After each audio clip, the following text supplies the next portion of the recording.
Everyone, good morning. আশা করি তোমরা সকলে খুব ভালো আছো, আর আমরাও কিন্তু বেশ ভালো আছি। আমার আজকে আরও একটা নতুন ব্লগে তোমাদের সকলকে জানাই অনেক অনেক স্বাগত। যেদিন ভিডিওটা ক্যাপচার করেছিলাম সেদিনের তারিখটি ছিল 15ই আগস্ট, স্বাধীনতা দিবস। তো আমার পরিবারের সকল সদস্যদেরকে জানাই স্বাধীনতা দিবসের অনেক অনেক শুভেচ্ছা, প্রীতি ও ভালোবাসা। সকলে খুব ভালো থেকো, সুস্থ থেকো। এদিকে সোনামের জামাটা দেখো, কালকে রাতে ও হিসু করেছিল, তো তাই কি মাঝরাতে ওর জামাটা চেঞ্জ করতে হয়েছিল।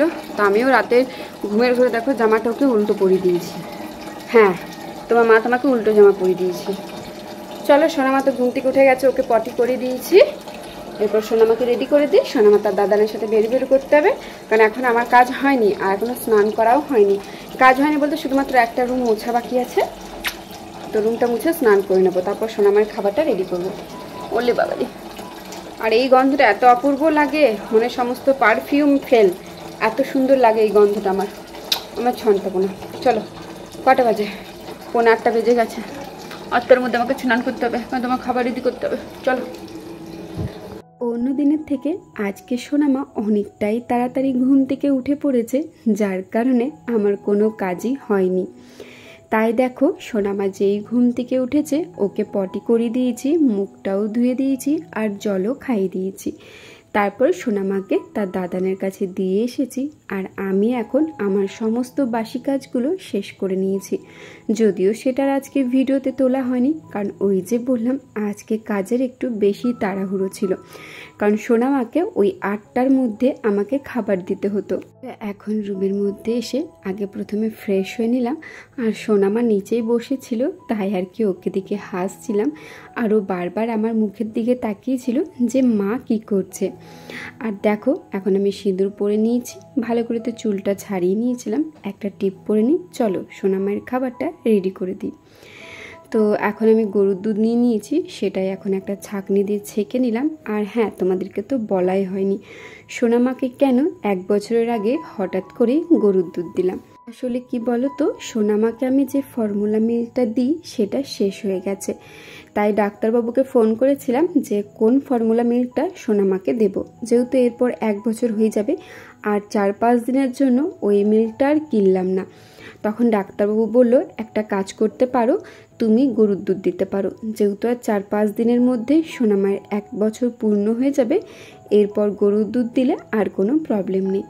তাই দেখো, আর ফর্মুলা মিল্কটা কিনলাম না, এখন সোনামাকে গরুর দুধ দেব, আর ওকে ফর্মুলা মিল্ক দেব না, যার কারণে আজ থেকে শুরু করে দিলাম সোনামাকে গরুর দুধ দেওয়া।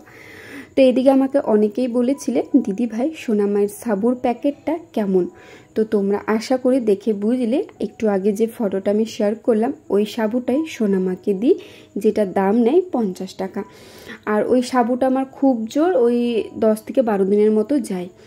যাই হোক, আজকে যেহেতু সোনামাকে সাবু দেব, আর সোনামার সাবুটা শেষ হয়ে গিয়েছিলো, তো প্যাকেট থেকে বের করে আমি একটা কোটোর মধ্যে রেখে দিয়েছি, আর সেখান থেকে 2 চামচের মতো সাবু নিয়ে ভালো করে সেটা জলে ধুয়ে দিয়েছি। তো সাবুটা ভালো করে জলে ধুয়ে গ্যাসে চাপিয়ে দিয়েছি। একদিকে আমার সাবুটা সেদ্ধ হচ্ছে। তো সাবুটা যখন সেদ্ধ হচ্ছিল তখন আমি একটা কাঁঠালি কলা ম্যাশ করে নিয়েছিলাম, আর তাতে পরিমাণ মতো দেখো ওই 4 হাতার মতো গরুর দুধ দিলাম। আর আশা করি হাতার সাইজটা দেখে বুঝতে পারছো ঠিক কতটা ছোট, যার কারণে 4 হাতা দিয়েছিলাম। আর হ্যাঁ, গরুর দুধটা দেবার সময় আমি 1 কাপ জল দিয়েছিলাম। তো ওইদিকে আমার সাবুটা তাকে সেদ্ধ হয়ে গিয়েছিল, তো ঢাকা দিয়ে প্রায় 5 মিনিটের মতো রেখেছিলাম, কারণ ঢাকা দিয়ে রাখলে জানো তো সেদ্ধটা আরও ভালো হয়, আর গ্যাসটাকে কিন্তু অফ করে দিতে হবে। তো সাবুটা যেই সেদ্ধ হয়ে গেছে, আমি দুধ কলার সাথে ভালো করে সাবুটা মিশিয়ে দিয়েছি, আর এখন চলে এসেছি সোনামাকে খাওয়ানোর জন্য। আমাকে অনেকেই বলেছো, দিদি ভাই তুমি সোনামায়ের খাবার ভিডিও দেখাও না। দেখো, আমিও চাই না সোনামায়ের খাবার ভিডিও তোমাদের সাথে শেয়ার করি। আগে তো আমি সবটাই শেয়ার করতাম, তবে কিছু খারাপ কমেন্ট আসার কারণে ভেবেছিলাম সোনামাকে নিয়ে সেরকম আমি কোনো ভিডিও করব না, বা খাবার তো দেখাবোই না। তবে সেখানে অনেকেই রিকোয়েস্ট করেছো, যারা আমার প্রেগনেন্সি থেকে ব্লগ দেখছো, যে দিদি ভাই তুমি সোনামায়ের খাবার ভিডিও আমাদের সাথে শেয়ার করবে, কারণ তোমার খাবার ভিডিওগুলো দেখে আমাদের অনেকটাই কাজে লাগে। তো তখন থেকে ভেবেছিলাম যে হ্যাঁ, যাদের আর কি আমার ভিডিও দেখে কাজে লাগে, বা আমি যেভাবে সোনামাকে খাওয়াই সেভাবে তোমরাও খাওয়াও, তো সেই কথাটা মাথায় রেখে সোনামায়ের ভিডিও আমি অবশ্যই তোমাদের সাথে শেয়ার করব, কারণ আমি জানি আমি যেইভাবে সোনামাকে খাওয়াই, যেটা দেখে তোমাদের অনেকটাই কাজে লাগে যে কিভাবে আমি আমার মেয়েকে খাওয়াই। যাই হোক, অবশ্যই তোমাদের সাথে শেয়ার করব। তবে কতটা খাওয়াচ্ছি, সোনামা আমার কতটা খেয়েছে, এইসব রিলেটেড কোনো ভিডিওই আমি আর তোমাদের সাথে শেয়ার করব না। কারণ তোমরা তো অনেকেই জানো নজর দোষ বলে একটা জিনিস আছে। আর যদিও এইসব ব্যাপার কখনো কখনো আমি বিশ্বাস করি না, আবার কখনো কখনো পরিস্থিতি এমন জায়গায় দাঁড় করিয়ে দেয় যে বিশ্বাস করতে বাধ্য হই। তো যাই হোক, সোশ্যাল মিডিয়াতেও যে নজর দোষ বলে কিছু ব্যাপার আছে সেটা তো তোমরা আমার কমেন্ট দেখলেই বুঝতে পারবে। তো শুধুমাত্র সেই কারণে আমি আর সোনামায়ের খাবার যে কতটা খাওয়াচ্ছি সেটা শেয়ার করব না। তো আজকে তো বললামই 15ই আগস্ট স্বাধীনতা দিবস ছিল। তো পাশের ক্লাবেই তার কি পতাকা উত্তোলন হয়েছে। তো আমার শাশুড়ি মা সোনামাকে নিয়ে গিয়েছিল আর কি প্রোগ্রাম দেখার জন্য। ওইখানে যে প্রোগ্রাম হচ্ছিল আমি বললাম তুমি যাও সোনামাকে নিয়ে, ও খুব খুশি হবে।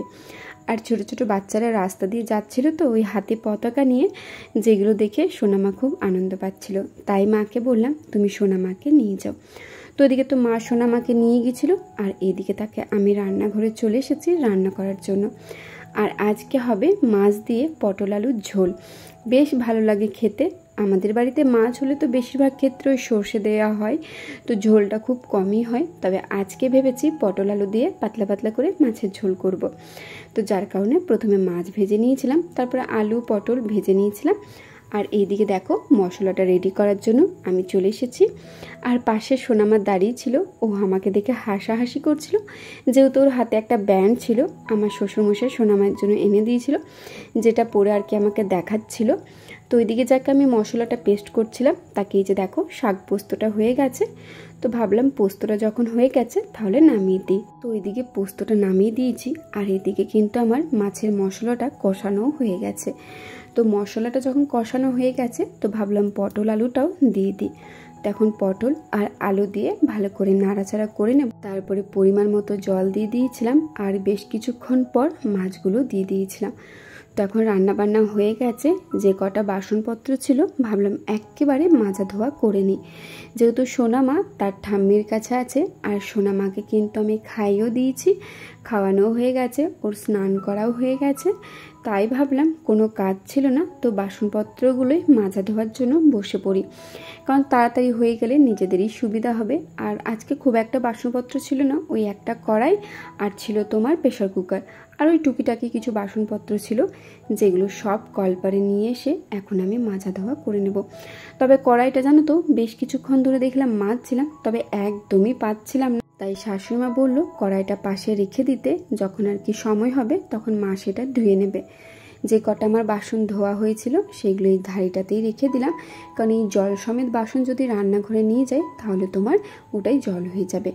তো সমস্ত বাসনপত্র তোমার রেখে দিয়ে সোজা ছাদে চলে এসেছি। এখন কতগুলো ভেজা কাপড় ছিল যেগুলো মেলে দিয়ে যাব, আর যে কাপড়গুলো শুকিয়ে গেছে সেগুলো একেবারে নিচে নিয়ে চলে যাব। আচ্ছা বন্ধুরা, একটা কথা বলো তো, আমার ভিডিও তোমাদের কেমন লাগছে?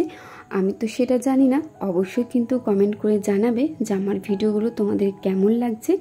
আর কে কোথার থেকে কবে থেকে আমার ভিডিও দেখছো সেটাও কিন্তু জানাতে একদমই ভুলবে না। দুপুরে খাওয়া দাওয়া করার পর বেশ কিছুক্ষণ ঘুমিয়েছিলাম। এখন ঘুম থেকে উঠে পড়েছি, আর ঘুম থেকে উঠে সোজা চলে গিয়েছিলাম ফ্রিজের কাছে, কারণ সোনামার জন্য যে দুধটা নেওয়া হয়েছে সেটা ভাবলাম বিকেলে একবার গরম করে দিই। যদিও ফ্রিজে ছিল, দুধটা ফাটার কোনো ভয় ছিল না, তবুও দুধটা গরম করে নিলাম। দুধ গরম যেই হয়ে গেছে সেই বসে গেছি তালমারি করতে, মানে তালের যে শ্বাসটা আছে সেটা বার করার জন্য। আমি জানো তো এই প্রথম এই কাজটা করছি, এর আগে কোনো দিনই করিনি। তো সেটাই আর কি শ্বশুরমশাই দেখিয়ে দিচ্ছিল কেমন করে তালের মাড়িটাকে আর কি বের করতে হয়, যেহেতু আমার অজানা ছিল। তো বাবা কিন্তু আমাকে ভালো করে বুঝিয়ে দিয়েছে কেমন করে তালমারিটাকে বের করতে হয়, আর সেইভাবেই দেখো আমিও কিন্তু তালমারিটাকে বের করছি। আর আমি 3টে তালমারি বের করেছিলাম, আর আমার শ্বশুরমশাই 3টে করেছিল, যার কারণে অনেকটাই সুবিধা হয়েছিল। আর জানো তো আমাদের বাড়ির প্রত্যেকেই এই তালের লুচি বলো, তাল ফুলুরি বলো, খেতে খুবই ভালোবাসে। আর যতদিন বাজারে তাল থাকে ততদিন কিন্তু আমাদের বাড়িতে এই তালের লুচি তাল ফুলুরি হতেই থাকবে। তোমরা যারা ভিডিও দেখো তারা সবটাই জানতে পারবে কেমন করে কি করতে হয় না হয়। তো এদিকে তালমারিটা বের করে এখন চলে এসেছি রান্নাঘরে। আমার শাশুড়ি মা রুটি করে নিয়েছে, তো সেখান থেকে একটা রুটি নিয়ে নিয়েছি, কারণ সোনামাকে রাতে তো দুধ রুটি দেব। এতদিন ধরে ফর্মুলা মিল্ক আর রুটি দিয়ে এসেছি, তবে আজ থেকে গরুর দুধ আর রুটি দেব। তো ওদিকে রুটিটা আমি টুকরো টুকরো করে কেটে নিয়েছি, আর সাথে দেখো পরিমাণ মতো দুধ দিয়ে দিচ্ছি। বেশ কিছুক্ষণ ভিজবে, ওই তোমার 1-1.5 ঘন্টার মতো। আর তারপরে রুটিটাকে ভালো করে আমি ছাঁকনির সাহায্যে ম্যাশ করে নেব। আর তারপর রাতে সোনামাকে ওই 8টা সাড়ে 8টার মধ্যে খাওয়ানো হবে। আর এর মাঝে আমারও খিদে পেয়ে গেছিলো, তাই দেখো এখন আমি ইপ্পি করে নিয়েছি। ইপ্পিটা খেতে আমার খুব একটা যে ভালো লাগে এমনটা নয়, তবে আজকে যেহেতু খুব খিদে পেয়েছিল তাই খেয়েছি, বেশ ভালো লেগেছিল। তাহলে চলো বন্ধুরা, আজকের ভিডিওটা এত দূরেই রাখলাম। যদি কিছু ভালো লেগে থাকে অবশ্যই like comment share and subscribe করে আমার পাশে থেকো। চলো তাহলে আজকের মতো আসি, দেখা হচ্ছে খুব শীঘ্রই অন্য কোনো নতুন ব্লগে।